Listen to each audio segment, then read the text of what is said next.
Assalomu alaykum barchaga. Hamma sog' omonmi? Men Murod va Gulruxsor Navoiy viloyatida yashayman. Oilaliman, 3 ta farzandim bor.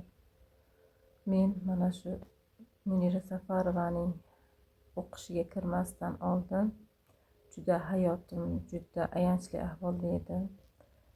Erim nolga tushib qolgandilar. O'zimni holatim juda ayanchli holatda edi. Hamma joyim kasal. Oilamda tinchlik xotirjamlik yo'q. Hozir Xudoga shukr, tinimsiz darslar orqali, ustozim bergan bilimlar orqali oilamga tinchlik xotirjamlik qaytdi, rizqi baraka qaytdi.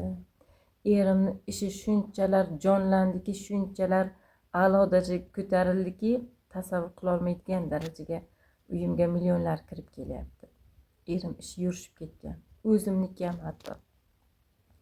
Erimga mana shu joyda shunchalik minnatdorchilik bildiramanki, mening hayotimning har bir nuqtasida ustozim bergan bilimlar orqali o'zimni yuksak cho'qqilarga chiqayotganligimni his qilyapman.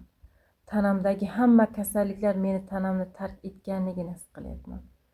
Shunchalar baxtlimanki, erim munosabati ham menga o'zgargan. Himoya qiladi, sevganini aytadi, pul beradi. Shunchalar baxtlimanki, tasavvur qila olmaysiz. Minnatdorman ustozim. Siz menga bergan bilimlaringiz orqali mana shu marralarga, mana shu cho'qqilarga chiqqanimdan minnatdorman. Hurmatli ayollar, men ustozim TOF kursida o'qib, o'zimni ish faoliyatimni boshladim. Sizlar ham bilim olishda to'xtamanglar. Bilim. Jert va obrazdan chiqib, erimizni yomonlashdan to'xtab, faqat oldinga. Yaxshi fikrlar, pozitiv fikrlarda yashab, faqat oldinga harakat qilish, hayotimizni o'zgartirish o'zimizni qo'limizda. Buning uchun esa faqat bilim olish kerak.